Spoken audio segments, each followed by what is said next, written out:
So it's the Friars Tunnel. So he's going to look into his manager to try and get access for me to go in there and hopefully get some recordings of it. Because he said it's very interesting. He said it's like a dome shape at the bottom. So it'd be nice to look at that, especially with the fact of how old it is and Cardiff's still resting on top of it without any knowledge. So yeah, my little investigations into the Cardiff city centre is actually getting quite interesting. I even found an excavation report about New Quay Street in Cardiff, in terms of medieval trade and pottery. So I'm going to look for that. From Archaeology Cambrensis. I'm going to look for that. That's volume 86, I believe. I'm going to look for that and see if I can get any information, just bring it all back to you guys. My mission of looking at places in terms of trade is taken off quite well, and I'm looking at Barry as well also. So be quite exciting to show you my research in terms of that as well. Yeah, so go on, Anne. I don't know what else. I was poorly last week, and oh no, I really wasn't very well at all. So I just recovering really this week, you know. And yeah. But then as soon as you get back, you've got to start doing things like go to Cardiff. Yeah. Well, hopefully we'll see you tomorrow, Anne. But yeah, I have been looking at all the things online, you know, archaeological wise. What you put down. But there's do you are you on the British Archaeology site? Which on? Well, it's just called British Archaeology, I think. No, I can. I'll note that down now. Or is it just British Archaeology? Thank you, Anne. I've got that noted down. Yeah, one thing I thought was quite interesting was St Fagans. I've never really gone into the area where they have artefacts on display, and I'm really impressed with that because it gives you a nice story of Wales from the prehistoric period right up to today. So and to even look at certain aspects of well, bones, teeth. Yeah, do you know, pottery. I was always trying to get our group to go to St Fagans. Nobody was interested, but I mean, I just think it's such a good now. I mean, it's now the history and natural history, you know, it's must be fantastic, you know. Yeah. Because it's definitely a nice one to go to, especially to have a picnic. And I know people were moaning quite recently about the £5 parking fee. Yeah. That's all you have to pay, but it all goes into conserving and protecting all of the buildings. So it doesn't bother me. I actually give more money when they have the little donation bits. I'm a child, I go on the swirly one, watch it go down. Anne, any news from you this week? Not any news, not any archaeological news, no, not this week. Okay, Anne, thank you. Richard? No, nothing. Okay, that's fine. Peter?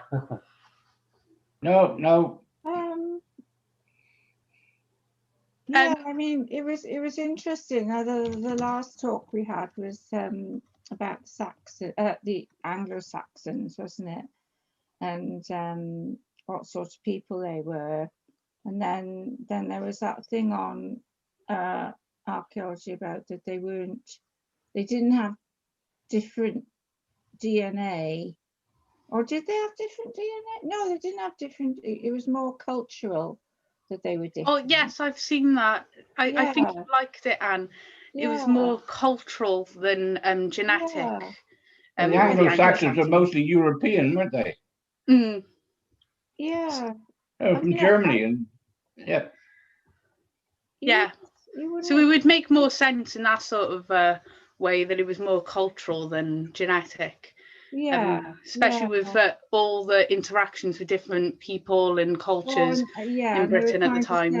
It also showed that there wasn't a lot of Anglo-Saxons coming over. It's something to do with because they kind of evolved. Well, they just emerged into the local community.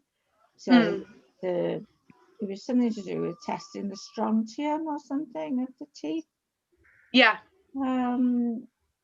But anyway, it was a little follow-on from Anglo Saxons. Yeah, it was quite an interesting one. Hopefully there's more coming to light. We could do a revised session on the perception of the Anglo Saxons, see if anyone's got anything quite interesting, because I think one thing that I like about the pandemic, and at the beginning of the pandemic, I read an article where they compared a medieval anchorite, a hermit, whatever you want to call them, living in isolation, and how they had a lot of these great ideas, and even scientists and philosophers and inventors even come up with their greatest inventions in isolation. And so it was put forward at the beginning that maybe we'll come up with some great ideas, and I think we have in the world of archaeology. The amount of things that have been looked at and new angles that have been brought out, I really see how this pandemic can also be negative, but I think it's also helped people flourish almost, especially in terms of the Anglo-Saxon lesson that we were on about, when I showed that little girl's skull to show all the scalping and mutilation to her face. That was in the archives since the 50s, and it was only last year someone actually went back and decided to do more of an investigation into her. So that's someone there, just I think not being able to have excavations, having a lot of limits, and so the archives was their friend, and definitely an interesting one. I think a lot of us has done a lot of self-growth due to a lot of isolation as well. So I'll share screen now. We have looked at medieval settlements before, but I wanted to bring to light some other ones. When you usually type, if my laptop wants to be quick with dealing with that, I've had a nightmare with part of the laptop just going slow today, so it's been rebooted, so it should be fine, touch words. So I wanted to talk about lost medieval settlements, and the reason why I say lost is because some of these have been known about in documentary evidence, or some of them have been found by accident, and some of them the people knew about them, but sadly they don't get as much attention as they should. I love looking at settlements. I think Carl really kick-started that for me when we went to Cornwall and we went to Hound Tour. I was just really amazed to see, even though they weren't the full buildings, the full part of the bottom part of the buildings was still there, and you could still walk through the street. So I wanted to go further, and the medieval period, that towards the end, after the medieval period, there's a lot of depopulation in terms of settlements, and so people moved from these settlements to bigger towns, and that's why they were left abandoned. And I have said to Carl I would love to be a time traveller and go back into time, take notes of where each settlement was, and just be the best archaeologist in the world, because I knew where everything was, but obviously that's my fantasy there. But I think it's just amazing how there's so many settlements out and about still waiting to be found. And we've talked about Warren Percy before. That's the most famous one. The most research has gone into Warren Percy, and we did go and visit there on our York trip. However, it's hard to get a good perspective of the settlement unless you're looking at it from a bird's eye view. Bill was quite interested in standing on the top of the hill and trying to figure out where all the other buildings were. Bill's like lightning. He ran so fast forward before me that he basically had the whole area, really gathered the area and what you could see much better than me by the time I arrived there. But I think castles and churches in settlements sometimes could be a great indicator, from what I can tell in terms of my research.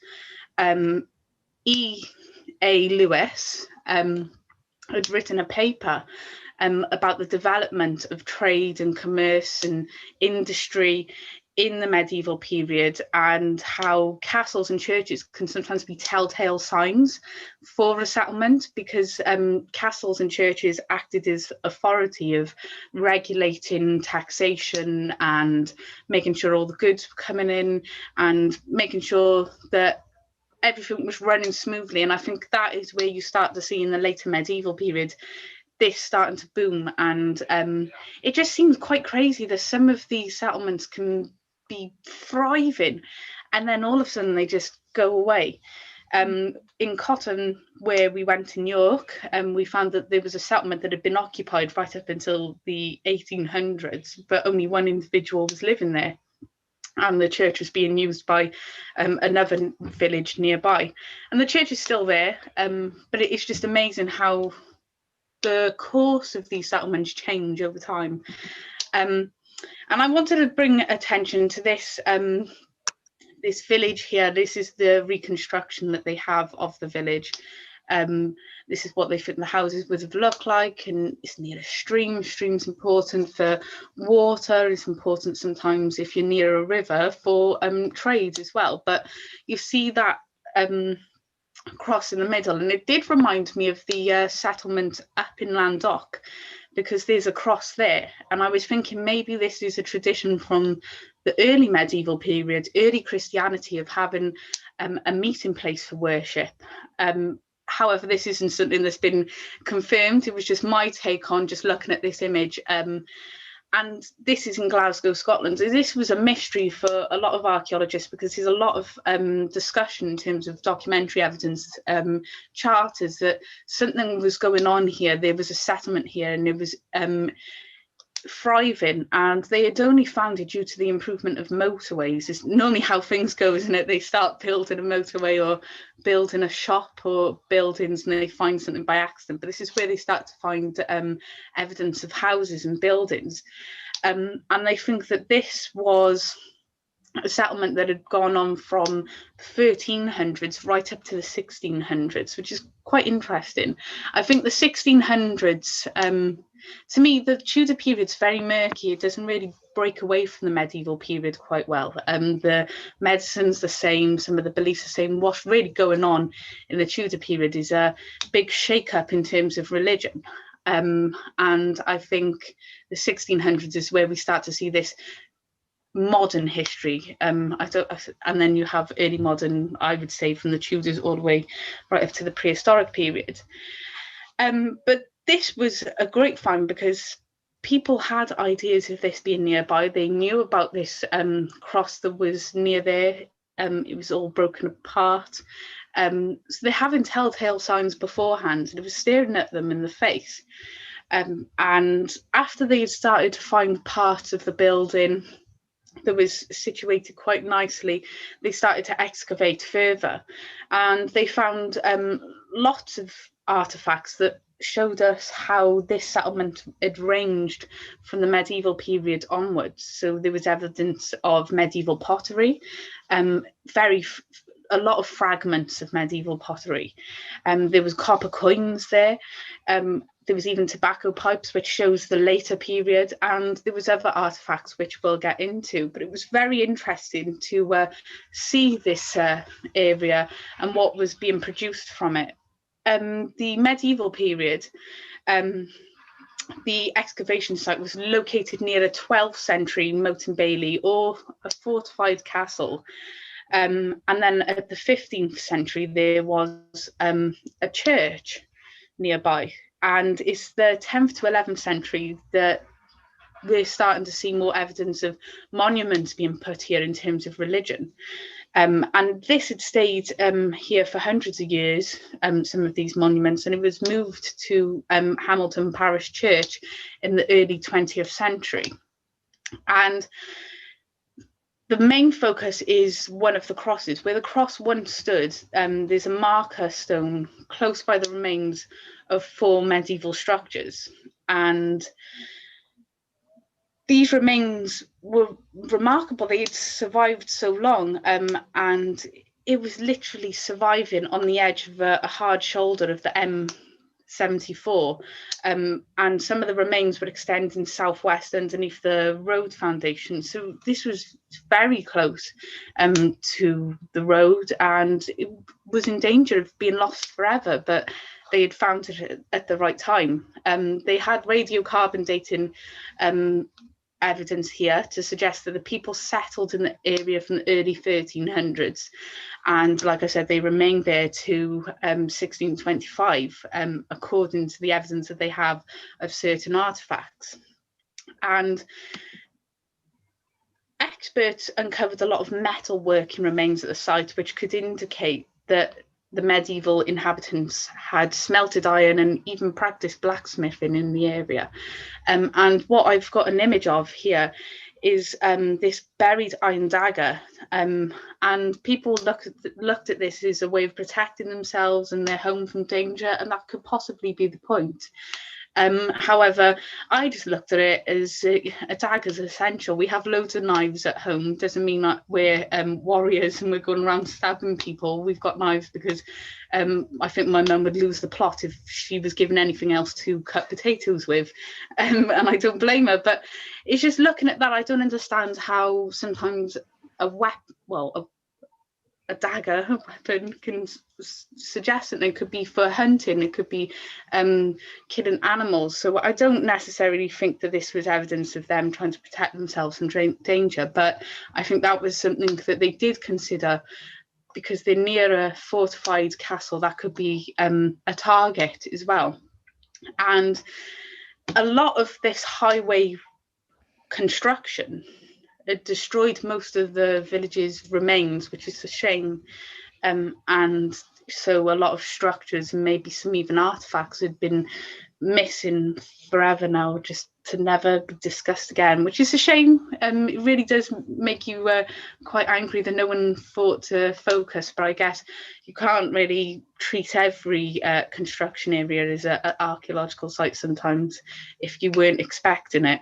So I'll be a little bit light on them. At least they found the cross and the monument nearby as well. But this dagger is what's interesting, because this is actually predating the settlement itself, and so that they do think that this possibly was evidence of maybe a Pictish warrior, because this was going back 2,000 years. This is really old, and it shows how this landscape is being used quite often, and how that through continuous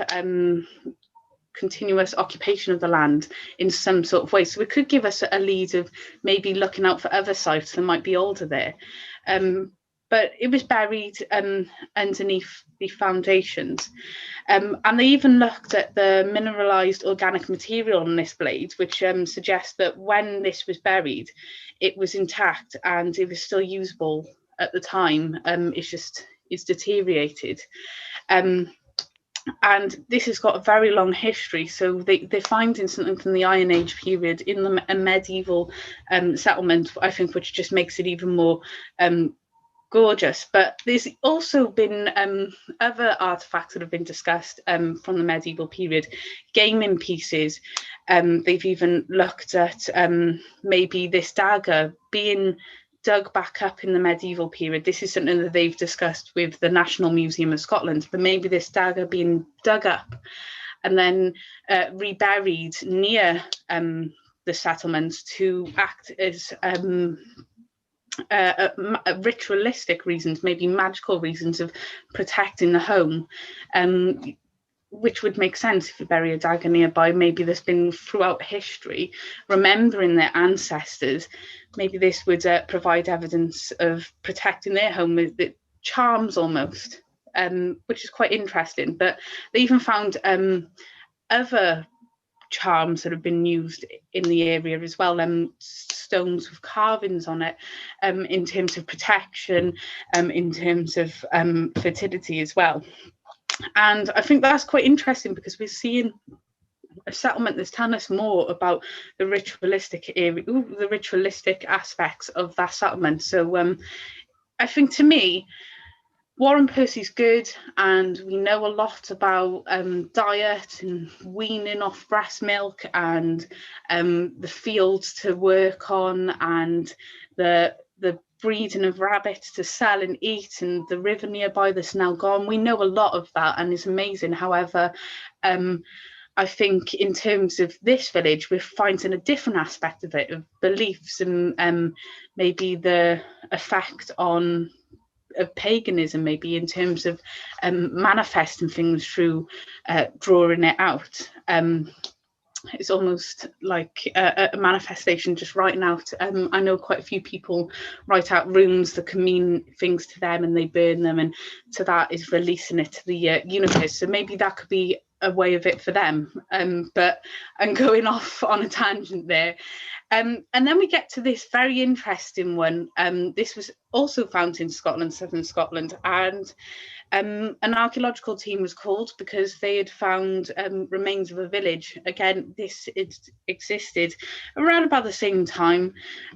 This is a little bit later, so is from the 1300s to the 1500s. So just a little bit younger in terms of the a little bit older in terms of when it was abandoned from the last settlement, but this was quite interesting because they have a lot of documentary evidence.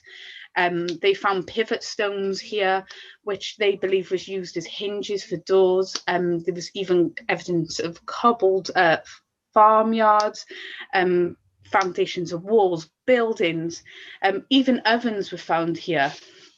And a lot of medieval pottery has been dug up in this area.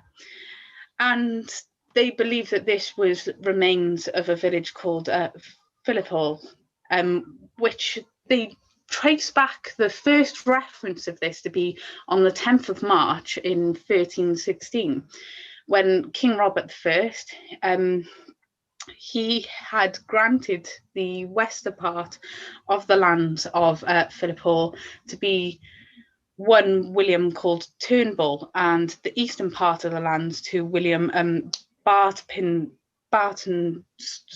which these references, I think, just show the administrative records during the Middle Ages, and administrative records are very important for historians and archaeologists to look at, to understand what it was like in the social aspect of this settlement. But I think it was also important because it shows us how they're able to progress. From what I've noticed, especially E.A. Lewis writing on the development of commerce and industry in the medieval Wales was what he was talking about. But you could relate this to Scotland because it showed that there was a big boom in industry and trade because of these administrative aspects of records, setting down the rules of what they can and can't do, how much taxation, where that taxation goes, and it just keeps things running smoothly. And one thing that I've read, that you need a lot of political stability for this. So if you have a lot of kings disagreeing with each other, sometimes arguing, it can cause a bit of a difficult situation to get your trade to go out there. So in this time period, you're seeing people, in terms of kings, giving a gift, maybe say in terms of so a king would have a piece of pottery that could be really fine, and to give that gift over shows that he has superiority. And if the individual accepted that gift, if the other king accepted that gift, it showed that they were very submissive. So trade was important in terms of creating alliances, in making a statement, and there's a lot of trade going on here that suggests that. And the fact that they have a lot of this documentary evidence to back it up, it just shows how this was an important area for trade, and something to take note of. So yes, Warren Percy's important and shows us a lot of social aspects, but I think sometimes it's just interesting to look at maritime archaeology, even look at trade, even look at the charters and the administrative records, because they can possibly tell us more about the limitations of the people of the time as well. But there's records going on here right up until the 18th century. And it was 57 individuals living there in 1694. So it slowly declined, and it was thought that this was an area that could possibly house about 2,000 people at one point. So to go from 2,000 to 57 is a bit of a woo. And they thought that this period, the period that it sort of boomed, was the 1400s, and this is where trade started to go a bit crazy because they're starting to have that stability, and it was just after that it went into a slow decline, whether that was famine, whether that was just towns and urbanization, people just moved into towns. They no longer want to live in these isolated settlements, they want to be part of a bigger community. And there's lots of aspects to why people abandon things, and it definitely is. It's the same confusion as if you go on YouTube and you see people finding houses that have just been abandoned completely. And there's a reason to it, and there's a good reason. But when you stand in it, you just think, why? And I think that's what confuses a lot of people with settlements, is that they're more interested as to why they were abandoned rather than what was going on before it was abandoned. So I think it's quite interesting to have a look at possibly other aspects of a settlement rather than just how it was set out. But the demonstrations, wrong one. The demonstrations of what they have of this thriving farming community, because that's what it was. They had they found field systems, they found evidence of where animals would live in almost like a barn type setting, and that they think that in terms of what we could know more about is lost, because of a lot of work has been done around about the area. So the evidence is quite fragmented. They're not able to gain a full picture. So hopefully that would be the case in the future, but it's definitely something to look out for. But it's just amazing to see how this would have been an area that would have seen a lot of people trading. They even believe that they found a market in this area where they were trading a lot of agricultural and livestock items of trade, which is quite interesting. And I think one thing of the medieval period is that you're seeing a lot of the luxury items coming outside of Britain as well. So it shows that there's a lot of connection with Britain, Scotland and Wales as well, with other cultures, just to have our luxury item. And it does make a statement, definitely does. And then we get to this other settlement, which I thought was just amazing how it was just planned out. Again, is that I think it was one of those buildings that if I saw it, I'd be putting my hands on the walls and just trying to imagine the everyday life, possibly just try and put my life into places like this. Definitely something that I was doing in Hound Tour. But this was found in Denmark, and a lot of the sites in this area were well preserved, and what we're looking at in that image is a well preserved cellar, which they believe might have functioned as a place to store the town's taxes as well, which again is bringing in this idea from E.A. Lewis that for trade to actually do well, you need this authority that takes in the trade and takes in account things, takes their taxation, what they need, and it just helps keep running everything smoothly, especially in times of a crisis.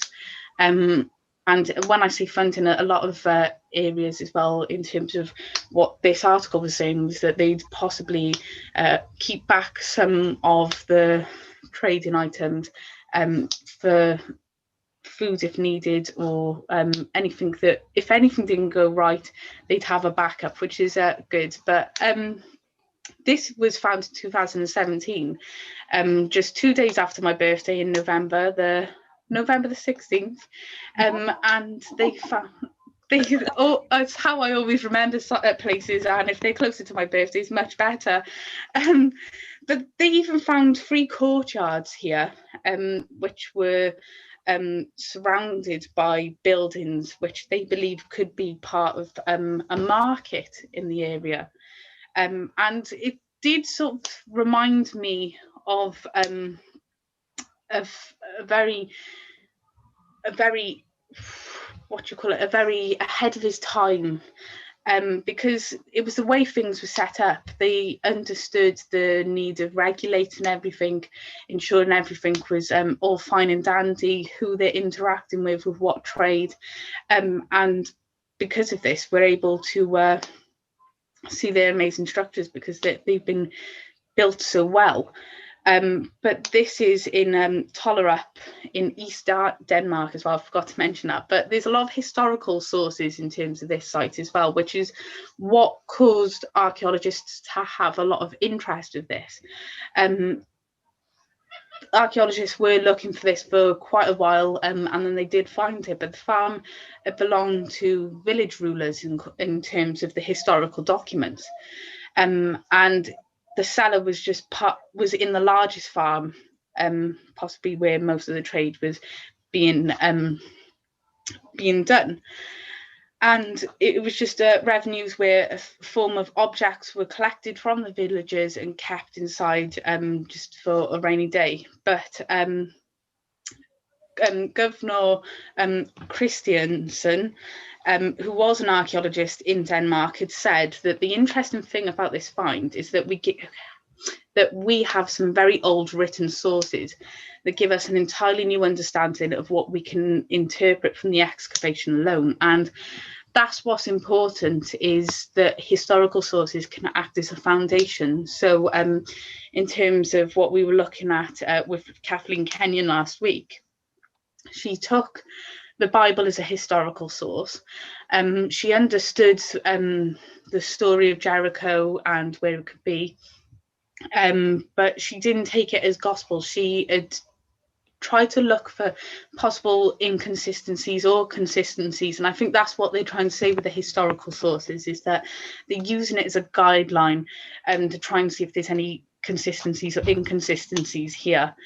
But even looking at the farmhouses, the free farmhouses that they had, they date back to the late Middle Ages to the Renaissance, so from 1300s to the 1600s. And they said it is very rare in this area to find such a well-preserved remains of this period, especially a large market town in Denmark. This was the first. And the cellar itself is the one thing that they focus on quite a lot, because I think this is the best preserved building out of all of it. But you can see the steps, you can see all the stones put together, but that was 50 square meters in size, and it is quite big. It was one of the biggest buildings there. And again, there comes to where just as quick as it came into history, it vanished from history, and it was abandoned, and the only reason that they knew about it was just the written sources. So they were using the written sources to track down this area. There was even a letter from King Canute in the fourth, first records of gifting a village at his location to a bishop in 1085. And the excavated houses were built later from this period, but a number of tax rolls from the area also refer to not just 3, 6 farms and a manor on the site, which again collects taxes. So I was just thinking, this is quite a big area. If they have a lot of farms, it shows that there's a lot of competition in terms of items of trade, and there's going to be a surplus of what they had. So it only made sense that they were interacting with other people to trade with them, and it was something that was their livelihood and they centered around. So it was quite good to read about this. But there was also a gravel pit alongside the 3 farms, and that could explain why they couldn't find the other 3 farms, because they think that the other 3 farms were from where that letter was talked about in 1085, where the king had given his location to the bishop, and they think that this gravel pit The gravel pit, you could see that it had a lot of well refined stones that looked like it would be for a building, but they were much older. And the farm's quite large, so they also think that maybe they could have found one of the buildings in this gravel pit, but the other two could possibly be missing. This is such a big area, they said, that it'd be quite hard, but the area is not as green and luscious as it once was, so I think it shows that maybe this was abandoned due to famine or just not a very good area to live in. And there was a manor was nearby the cellar, so this cellar could act as maybe as another hint as to where to look next. And it seems like it's something that they're still working on, because they keep finding lots and lots and lots of evidence, even stuff from earlier periods such as the Stone Age and the Bronze Age. But the Middle Ages is very distinct because of how different things were built then. And they're seeing that this building out of timber is being ditched in terms of building with stones as well. And that was because some of the houses were built out of timber, and it brought a timber shortage. So they had to try and build houses in a different way. So you do see a development, and maybe that's why we can't find all the farms as well. They haven't mentioned that, but maybe that's why we can't find all the farms, because some of them were built out of timber and we just have no evidence anymore of them, whereas the stones are more well preserved and tell us a different story. And then we get to this site here, which was absolutely fantastic to read about. This was near an Irish castle in Dunluce area, and this was a town that had gone up to the 1600s again, but it started a little bit later in the other periods. It was starting in the later medieval of the 1400s. So just as quick as it came into history, it vanished again, and this is a story of a lot of medieval settlements. I think the medieval period is a time where a lot of things are changing quite fast, and even though there's about 200 years there, it just seems like at the time they thought it was permanent and then they moved on. But this is an area where they found a lot of pottery, and there's more knowledge of this settlement from the 1600s onwards than the earlier period, which is quite frustrating, but it's because the earlier settlement wasn't as thriving as the later period. But they even found a fireplace here that was more than 500 years old. They even found structures with clay floors. They even found medieval pottery. There's a lot going on here, and they were able to provide lots of evidence. The stone structures were part of the buildings that they had, and they were quite thick walls, some of them. But the origins of the settlement is just quite murky. They don't know whether it was the beginning of the 1400s or the later 1400s, but it seems to be lacking in historical evidence, which I think is what's so frustrating about this, because sometimes you just want to know more about it, but the archaeology is so sparse. So I think instead of looking at historiography and relying on that, maybe ditch it and just look at the evidence that we're having. Because we're finding a lot of evidence here in terms of pottery. This was very significant. This is courseware pottery from the late medieval period in Ulster, which is showing that there's this trade to have this advanced piece of pottery, and pottery can be signs of just having great jugs or bowls to eat from or drink from, but it can also show how maybe possibly much luxurious items are being sent over as well, in terms of maybe also having wine or oil from anywhere that's out of Britain, because there is evidence of that in Ireland, and maybe sort of pushing it on to this site here. And this site is near a castle, so I keep talking about E.A. Lewis. The argument put forward by them is that trading ports tend to be near castles because the authority can help ensure that this town thrives. And so I think that should be almost like a hint for some archaeologists and historians to look deeper, is to find where the castles are, because sometimes the castles can be a key thing, and castles can sometimes be near monasteries, which also come into this idea of trade, and near a river, because they're all important to ensuring that trading's going on, and you end up with evidence like this. And we even find this amazing seal. This is from the 1600s, so it's not medieval, but it's still quite interesting anyway, because this seal was found nearby, and it you can definitely see how there's 1, 2, 3 figures, and then 2 smaller figures on the side, and then a cross in the middle. So maybe this is a papal seal, but from looking at it, I was thinking, maybe is this a merchant seal, because it would possibly make more sense.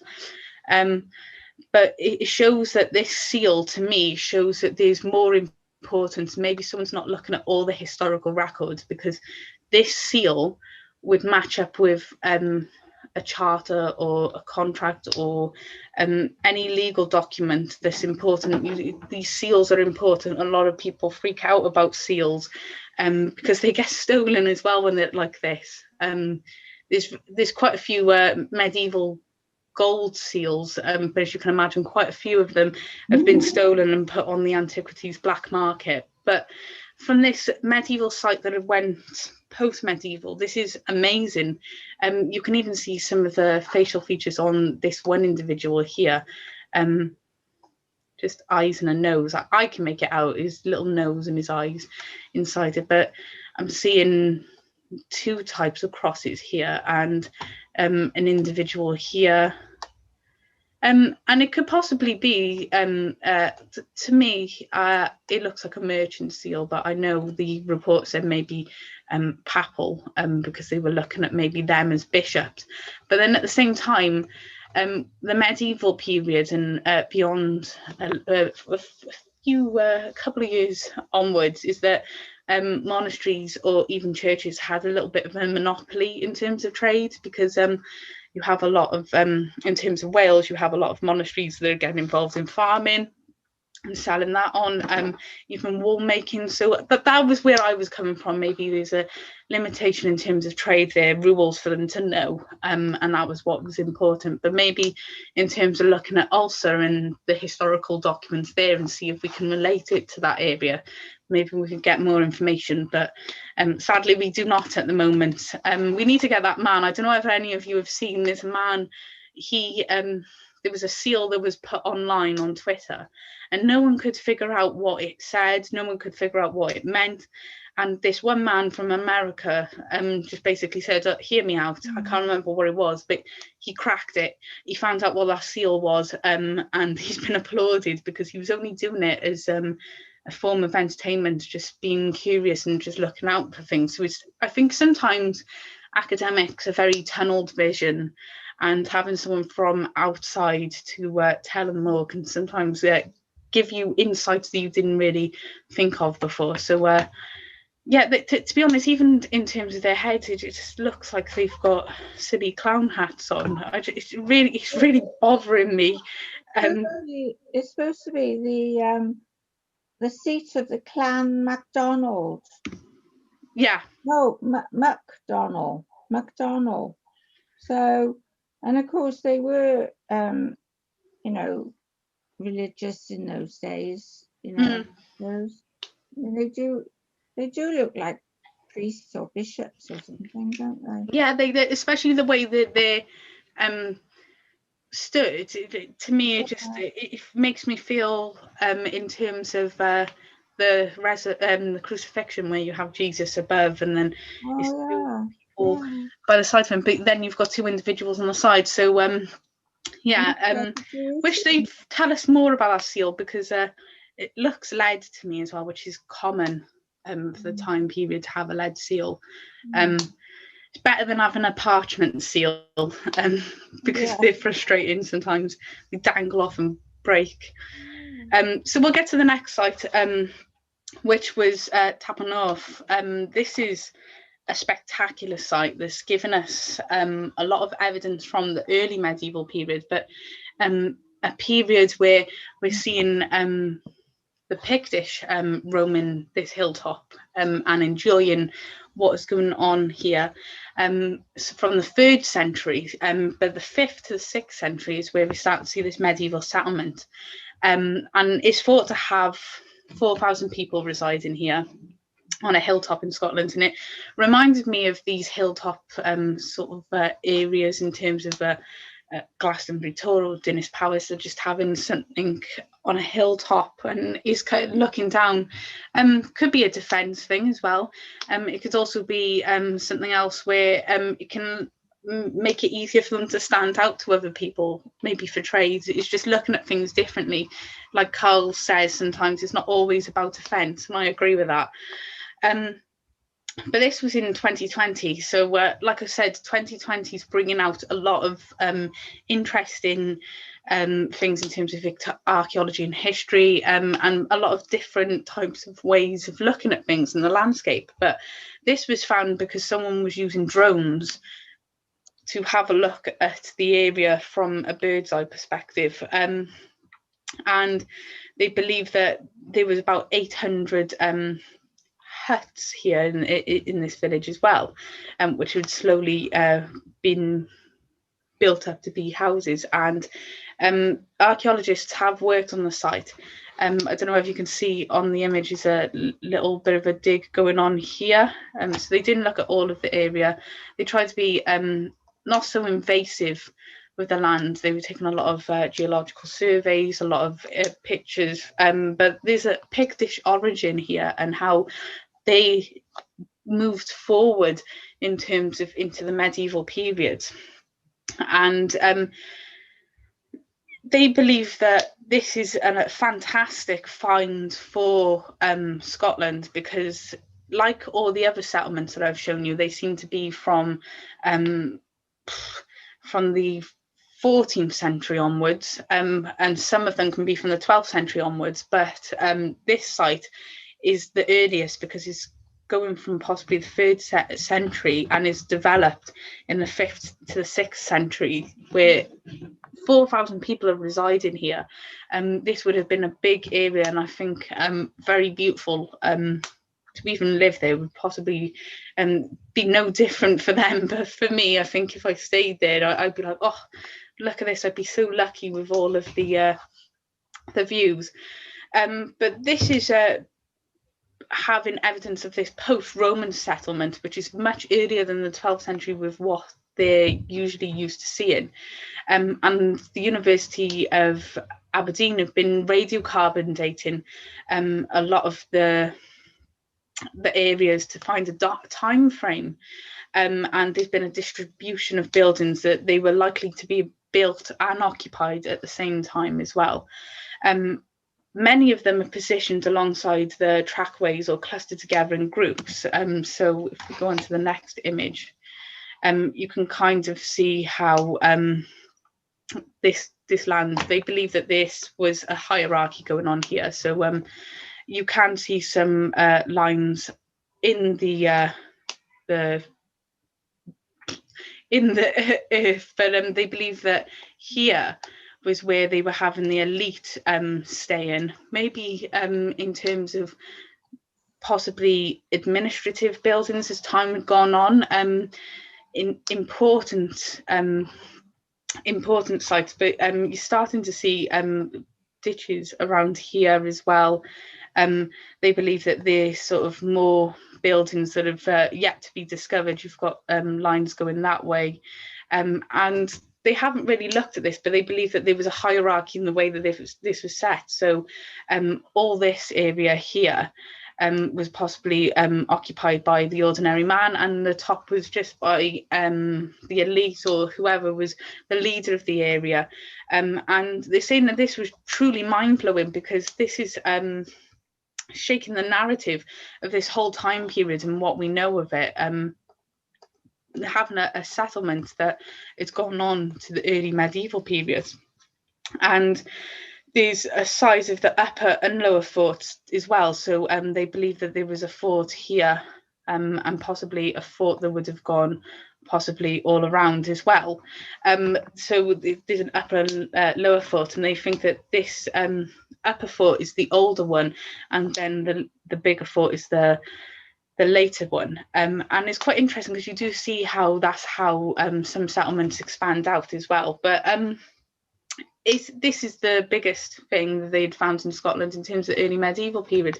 This is predating any other evidence of settlements in England and Wales where things have gone on before the 12th century. So I think this is just showing how the Pictish context is how they're getting involved into a new urban framework of living as well. But they haven't found evidence of trade there just yet. They're still only excavating it. But it's the fact that they had found it, I think, is what's amazing.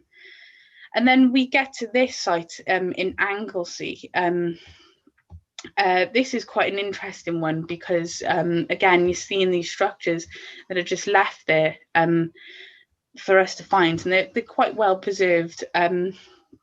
And it was a first for Wales because they had discovered a medieval village that was dating back to the 7th to the 8th century. I disagree with that because you do have Longbury Bank, which is a settlement near Tenby, which is around about the same period where they're trading with the Mediterranean as well. So I don't think it's the first, maybe the first in North Wales. But this was thought to be occupied 100 years after the Romans had left. So to me, they're showing that instead of going back to the way we lived after the Romans, we developed in some sort of way that we liked, and we created our own little settlements in Wales. And I think where it is sat is important because of this relationship with Ireland. There's a strong relationship with Ireland, which is discussed by E.A. Lewis, and how this importance of friendship and a relationship with Ireland sort of pushed forward for trade and industry. So this is just the beginnings of this.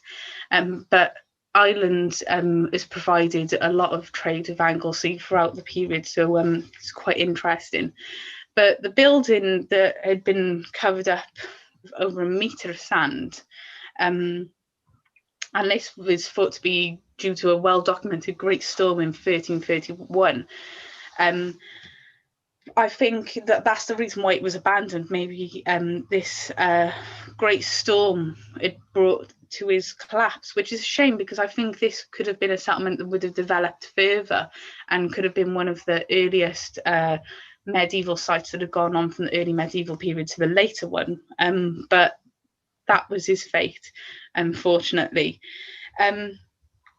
They even found a lead coffin here in 1870s, which is what brought archaeologists back here, because they excavated this site again in 2016. So it was this lead coffin in the 1870s that was found and just left at that. This inspired an archaeologist to go and look further. And this lead coffin is thought to date back to the 4th or 5th century as well, and it resides in Bangor Museum. So you can go and have a look at that if you want, which is amazing. Very well crafted coffin as well, and provides us with some great information. But you have Dave Hopewell, who was the senior archaeologist on this site, that the survey didn't manage to find the site of the coffin, but it did show 2 or more phases of the field, including a typical medieval ridge and a furrow cultivation. And what they found was a small village. And so there's a lot of unusual aspects to this site. But you said the area used to have quite a lot of different aspects in terms of administrative buildings, possibly farms or even a castle nearby, but the land is just flat now and you can't really see much of it. But this is a geophysical survey of the area which had picked up traces of a medieval field system, which is on the bottom left. So all of this here was where they found evidence of this field system. And field systems are important for the medieval period, because it seems like in Wales our trade is mostly livestock, agricultural, so it's important to have this evidence because it puts them on the map, and I think it does highlight the trade of Ireland so much better as well, and why Anglesey's a sought out land in terms of when we were looking at the Vikings. They did come to Anglesey. They were trading cattle as well there, and I think to me that suggests that Anglesey was a very good area in terms of settling and creating a livelihood off the land. And I think that's what made the Vikings think that having this area on their side for trade can benefit them rather than just pillaging. But there's a lot of buildings here that's just covered from the sand, so it's just getting through the sand, and I can imagine digging through sand to be a very frustrating thing. So they're still looking into where they haven't found any pottery at the moment or any coins, which would be the key for this trade idea. And coins, you can just find the date and find out where they come from, and pottery date and where they come from as well through distinctive features. So they're still having excavations in certain areas nearby, but at the moment everything's at a halt, and they haven't found much out yet. But I think what they found here in terms of just looking at this site in terms of geophysical, it ensures that they're not being very destructive to the area, and I think that's a new type of archaeology, is in terms of preserving and conserving this area and showing that they're not that invasive, which is a good way of doing things as well. We'll look at quickly the lost city of Trelech. I'm looking at what they had found in 2016 with a man, Stuart Wilson. He spent his life savings on a field because he had done some research and believed that there was a medieval site here. And what's important is that you have Tump Tower here, which could have acted as another aspect of authority. So castles, towers, anything of the sort can help pinpoint a settlement, especially because this is near a river as well. To me, just again, important for trade, and a very well placed settlement. But this man, he decided to do some excavations on his field, and he found the 13th century site of Trelech, which was thought to be one of Wales's largest cities in Wales as well. And I know that Archaeology Cymru with Karl and are still doing excavations there and still working there. So if anyone's interested to come and join, I think I would even make an appearance there, because it does seem like a very interesting place, and the evidence of this is just amazing. And especially because of how important this is in terms of trade, in terms of just looking at settlements, the way this is one of the largest areas in medieval Wales. So I think this is going to hold a lot of importance, and a lot of articles and different people have come up with different things they have found, and definitely Karl is in the work of producing some interesting finds himself with this. But he had found that in his dig that there was an evidence of this medieval market, and I think that is the very ahead of his time aspect of medieval settlements, towns, because they're starting to see this interaction with other people and how that's important for them to thrive and grow bigger. And you're seeing a lot of records of this as well. I think it's great when you have a site that has so much rich archaeology and you've got some documentary evidence as well. But this Stuart Wilson, he started to dig, and he believes that he's found that a footprint that have possibly been there. I don't know how he's managed to find that, but that's what it says in the article. He said that he should have really bought a house, but he wanted to put this on this site, and I think it was the best decision that he's ever done, because to find something like this is amazing, especially because there's still interest going on today with it. But he found 8 buildings, even a fortified manor house, and various outbuildings which could have been set alongside the medieval city's market. So it's not a big area like it was, but I think it's interesting because it's giving the people of Monmouth and the surrounding areas a history to go back to. But the Monmouth Archaeological Society said that the mid-1200s, this had become a centre of iron production for the army of the de Clare family.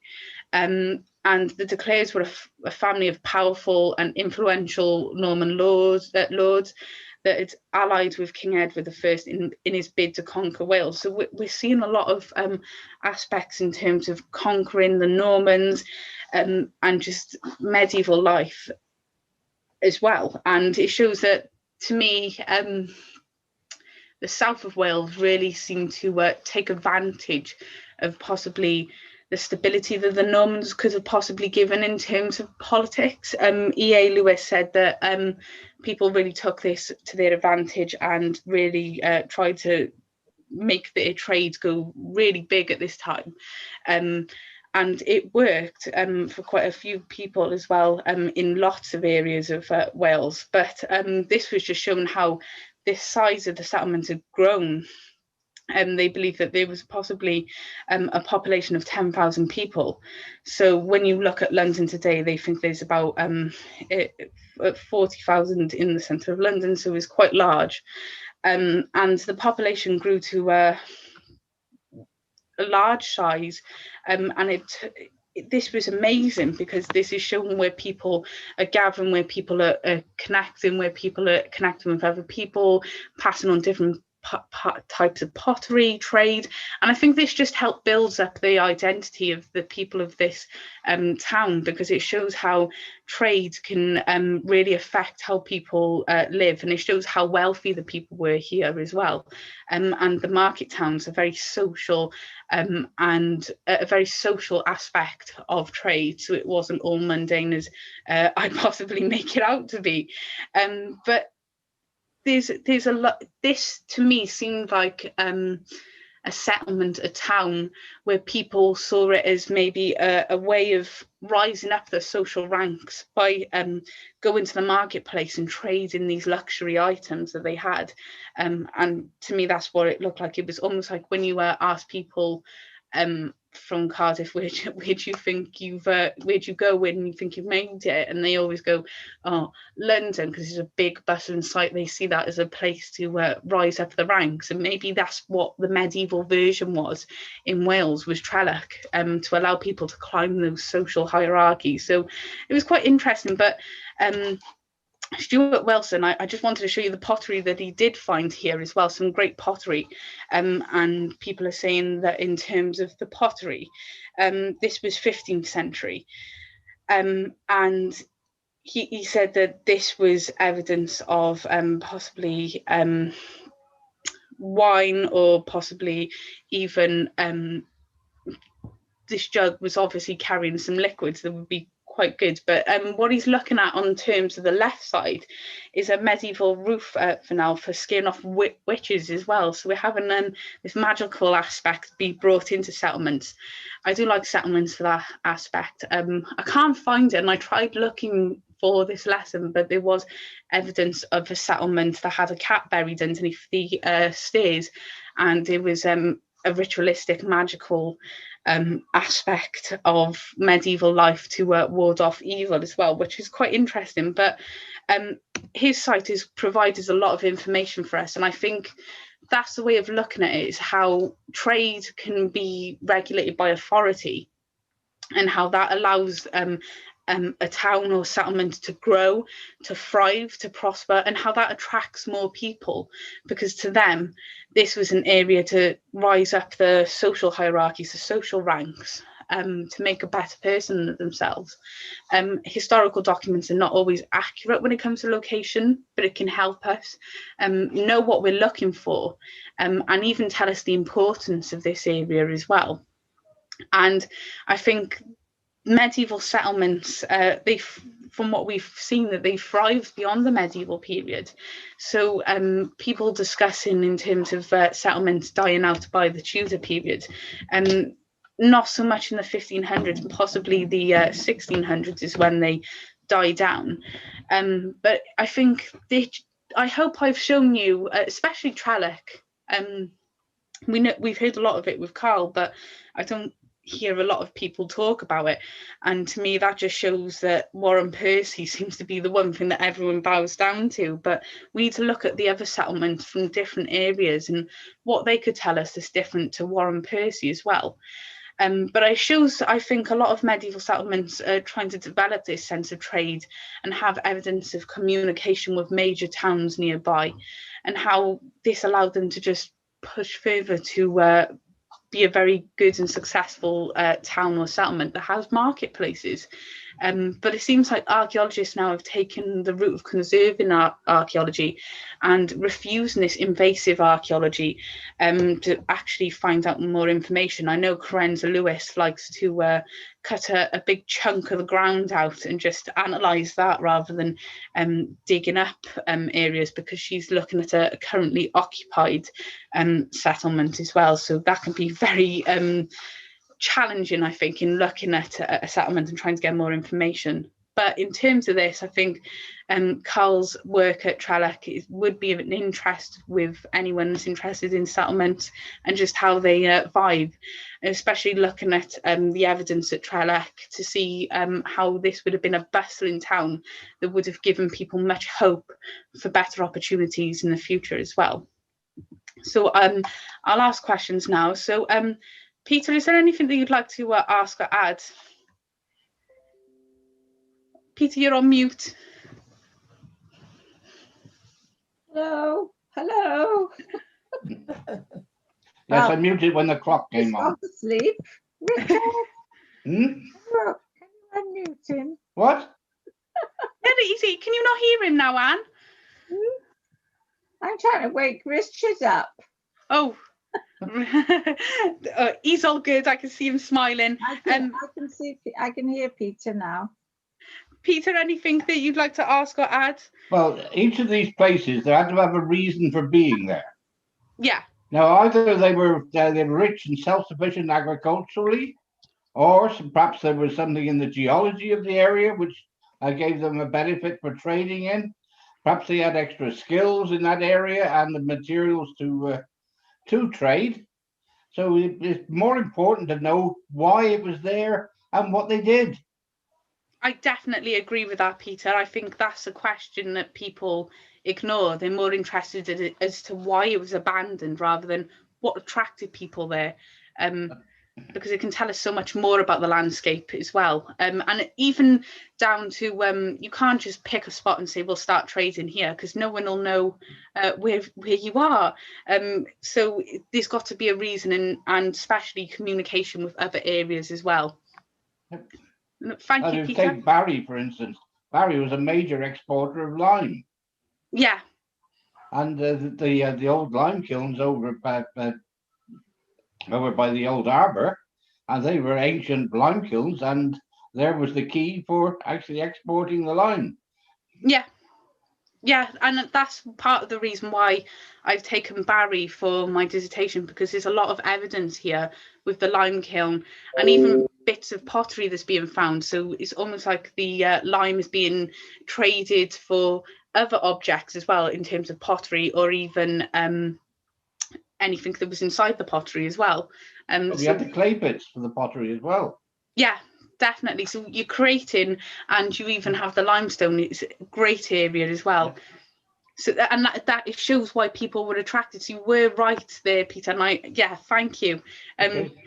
Thank you so much. Richard?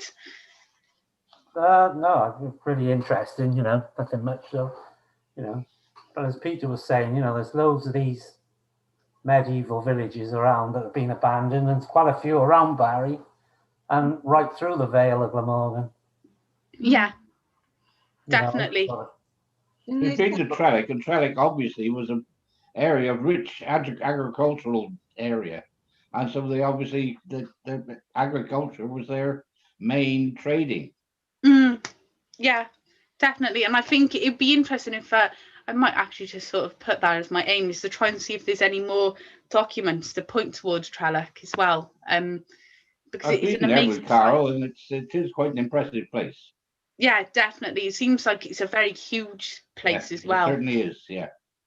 Yeah, so I think if anyone wants to come and join along, I think I might take Carl up on that, and have a nice day possibly as well, if I don't annoy you too much.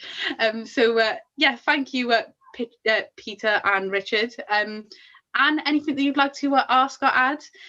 Well, we went to Trelloc, so we've been to Trelloc, Pat and I, and Bill, and we had a nice day out there.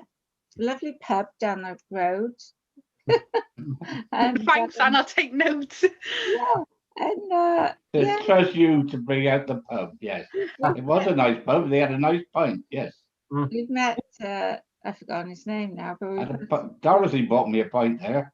And oh, it's very interesting because, yeah, you do think it's in the middle of a pastoral sort of landscape, and I think my family were from around that area, but they also say there's the coal fields as well run up there, you know, there's coal fields as well, like Glenavon, and you know, it's not that far away, is it? No. No, so. But I was wondering what the one in Scotland, the like the hill fort. Yeah. Scotland, was that like the Lowlands or something, like southern Scotland? Yes. Yeah. All right. So just this one here, Anne. Yeah. Yeah. Yeah, it is southern Scotland, Lowlands. Yeah. So now, what could possibly be the use of that one? It's obviously not agricultural. No. Well, so what was the training that was done there? What would secure its riches? Exactly, and I think the fact that they haven't really got much evidence of it, I think that's rubbish. I don't think anyone's really looked so much into the evidence, and that was what I was thinking, Peter, is what is connecting, because it seems like it's in the middle of nowhere, but it clearly seems to be a land that was very favoured by the people. If the Pictish are living there right up until the 7th century, so it does sort of make your head scratch a little bit, because it's 2 fortified walls as well, and there's a hierarchy structure going on here, and there's quite a lot of people going on, so just a question as to what's their connection with other settlements, other towns, and was there anyone here that of great influence that lived here as well, and maybe that's why it was known about. But in terms of, because like I said, there was evidence here of a hierarchy in terms of settlement, but it doesn't really show up any evidence of pottery or any coins or any form of trading or anything that would have been traded. So I'm not totally sure with this one. Like I said, it was found in 2020, so they haven't really released much as of yet. So fingers crossed that they bring out a very extensive excavation report rather than just telling us the little basics of it, because I hate it when they do things like that. But do you have an idea, Peter, of what could possibly go on there? Or? Well, I would say it's probably geological. And yeah. There may well be a local source of copper, tin, yeah. iron even. Yeah, like a quarry nearby. Well, they thought there was a lead coffin or something, wasn't there? Yeah. And well, there obviously had to be a source of lead, the galena. Yeah. Yeah, so, I think maybe that's the importance of that there was copper, lead, anything like that. Yeah, thank you, Peter. You need to be on these sites and point out the answers for them. There'll be a lot to look forward to anyway, you know. Yeah. New discoveries. And yeah, I'm loving the new discoveries at the moment. Yeah. Pat, anything that you'd like to ask or add? Just first of all, I'm sorry. Carl phoned me and he hung up before I got there, and oh no, I just couldn't figure out. I have company. My sister-in-law is here for 3 weeks, so oh, that's lovely. I'm coming or going. We had a late dinner, so anyhow, I finally made it, so I enjoyed it. No, it was very interesting what I saw, and if I should probably, you know, go somewhere to find it. How do I find it? Go to Carl's scene, you know, to find. Trellick? No, this recording right now. Yeah, it's recorded live on Carl's YouTube. So if needs be, I could get Carl to send you the link, or if you Just click on YouTube, it shows your latest videos, so we'll be there. Go on Archaeology Cymru site, it'll be there as well on Facebook. Yeah. Okay. It was strange listening to my own voice on it. Yeah, it is very odd looking back at videos of yourself. But just a quick summary for you, Pat, as well. We were just looking at more settlements. So you've got a lot of settlements from Glasgow and Scotland that have a lot of prehistoric evidence that they think could have possibly been used as charms in the medieval period. We're just looking at a lesser known medieval settlement really all around Denmark as well, and just showing how the authority of administrative buildings had an effect on the stability of trade, and how that goes hand in hand sometimes with the political stability. And just looking really at all the excavations and how the pandemic's brought forward some interesting ones, but a lot of these settlements have gone further than the medieval period. And some of them, especially ones in Ireland, are showing pottery with distinctive marks on it, or even seals of, I think is a merchant seal, but it can also look quite religious if I show you as well quickly. Not sure if you... It's all right. I saw that one. Oh yeah, you did. So yeah, just looking at sites like this, and just what else we can find. A cellar in Denmark that they think took a lot of tax rebates from here. Even just in southern Scotland, even more evidence of farmyards and houses and other buildings, with a lot of historical records as well being mixed in with this. Yeah. And even this amazing site as well, there's got evidence of early Christianity, and even houses and possibly a little castle nearby. So that's what we looked at, and you can look at the recording online. So okay. Yeah, hopefully I'll see you and Anne as well tomorrow. Taxes, what were the taxes? Were they, you know, or food, or what was the tax? Well, it says objects, so I was thinking possibly food that could be redistributed to the area, so it wasn't such a unequal society. That's what my take it was from it, and possibly food that they could keep for quite a long time in terms of times of need where they have a lack of supplies, and maybe not so much a surplus of what they did as well, and maybe possibly keeping supplies in terms of someone who was running the area could keep the supplies and use it to trade with other leaders of other sites to create an alliance, and possibly even keep some of the items for trade with other areas that might not have this fantastic trade with other cities and towns. It could be quite rare to get, so that could be a middleman almost, where they order a few things in and they sell it to someone else and keep some for themselves as well. So that's what I thought anyway. Okay, thank you. Thank you everyone. Thank you Peter and Richard, Pat, for your great contributions as well this week, and I'll see you next week, and hopefully see some of you tomorrow as well. Tomorrow, yes. If you look at the Denmark one, their inability to shape the stone. Yeah, those were all like natural pebbles almost. Yeah. And so they obviously couldn't, they had no means of shaping the built stone to build in a more better way. I see. Yeah, I think it coincides with the fact that they said that they thought there was an earlier settlement where it would have expanded. So maybe it was that rush of, oh no, we have no timber, quick, get any sort of rock or stone that we can nearby to build quick. Well, many places are built just like that, with stones from the area. Yeah. And just selected the shapes and put the shapes together as best they could. Yeah. It definitely gives an interesting, distinctive wall. So thank you, everyone, and thank you so much, Peter, as well. Have a lovely week, and see some of you tomorrow as well. Bye. Okay. Bye. Yeah. Bye. Bye. Bye. Bye. Bye.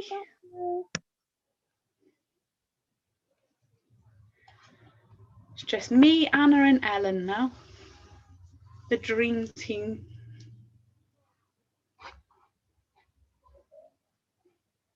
Thank you, everyone, for watching at home, and we'll see you again soon on live another time. Don't forget to say goodbye to Gandalf. Goodbye, Gandalf. You've had a few people online, I think. Oh, that's great. Yeah, no, yeah. So what we'll do, we'll get you excavating at Trellick with us. Yeah, definitely. I think that'd be really interesting, especially in terms of looking at what people have found and just see what we found as well. How that can create a wider perspective of the area and what we know. The penchant.